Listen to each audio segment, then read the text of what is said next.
Understanding the phrase, witch hunt. Hello, everyone. Today we're going to unravel the meaning behind the phrase, witch hunt.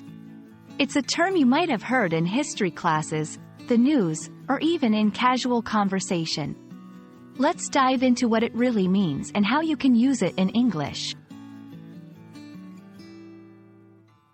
The term, witch hunt, originates from a dark period in history when people believed in and feared witches. During this time, communities would conduct searches and trials to find and punish alleged witches.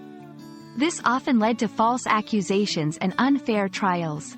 The most famous witch hunts occurred in Salem, Massachusetts, in the late 17th century. In modern language, witch hunt is used metaphorically.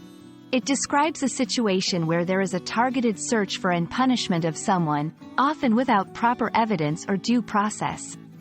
It implies an unfair or irrational pursuit, driven by paranoia or vindictiveness rather than fact.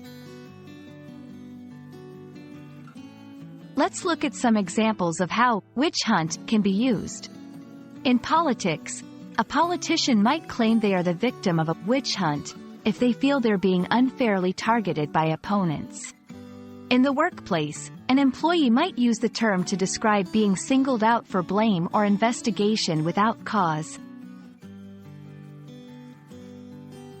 When using witch hunt in your own speech, it's important to recognize its strong connotations. It should be reserved for situations where someone is being unjustly pursued, rather than a legitimate inquiry or investigation. I hope this exploration of the phrase, witch hunt, has been enlightening.